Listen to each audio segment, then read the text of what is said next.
Let's talk about gunfights in Gunfights Gamblin. Let's pretend that the engagement was 2 against 2, which can only occur if the head honcho picks one building to hit, and it happens to be the same building that the sheriff put both himself and the mayor in. Let's further say that the church is standing, meaning the pioneers will get to shoot first, and the shooting order for the teams will go mayor and then sheriff, just as how they take their turns, and then thief, and then head honcho, the same way they take their turns. Before combat even begins, everyone who's in a fight has to call their consumable items: beer, tobacco, and whiskey. To call that you're going to use them, you simply flip the card over. Most of the time, you probably want to do this. The only exception is if you feel very confident that you can beat your opponent without using the item. An example of this would be maybe it's a 2 against 1, so you feel confident that you and your buddy can take out the one opponent. Because if you can win the battle without using those items,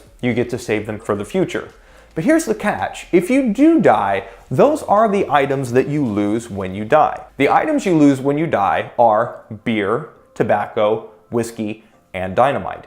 You never lose coins, you never lose ammunition, you never lose your gun.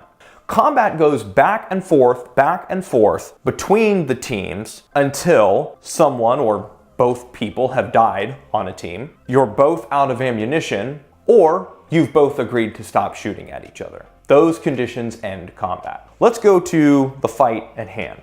The mayor is up first, and he rolls 2 dice, firing at the head honcho. Guns always work in this fashion. You roll 2 dice, and it costs you 1 token of ammunition to do so.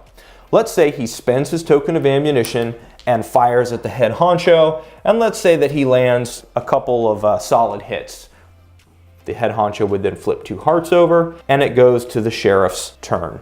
The sheriff needs 15s or better with that shotgun. Let's say that it doesn't happen for him. Let's say he rolls a 5 and a 2. That costs him a token of ammunition to roll. This is where tobacco comes in. The first time you roll double misses, tobacco kicks in and you get a hit anyway. Once it's done that, it's gone. So in this case, he would have specified in advance that he was trying to hit the head honcho. He gets a hit thanks to his tobacco. That finishes the head honcho off. Now it's important to note that the head honcho will still get to fire 1 time. The reason for this is that in Gunfights Gamblin, if your character gets knocked out before you even get to fire, you always get to fire 1 time before you're out of the conflict. Let's go to the thief's turn. The thief has dynamite. This is the way dynamite works. You choose whether you are going to toss dynamite or you're going to fire your gun. In this case, with his buddy the head honcho already wiped out, I think the thief would probably risk tossing dynamite. The reason I say risk is because it is a 50-50 chance to hit your opponent or to blow yourself up. He's willing to take that chance, and he throws it at the mayor. And let's say that it lands, he rolls a 13. That uses the dynamite,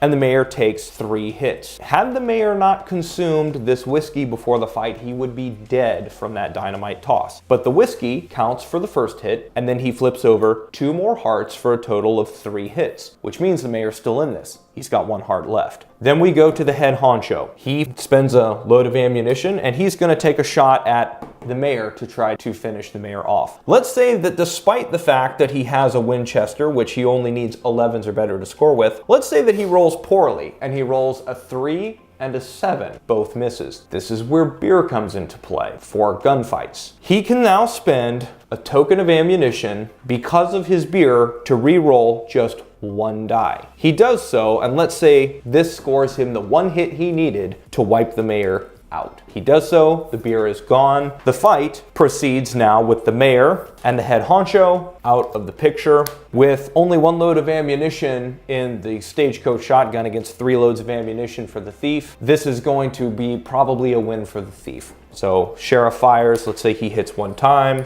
Thief fires, let's say it takes him a couple more shots, but he eventually gets the job done and succeeds in beating the pioneers in this fight. That's how combat works.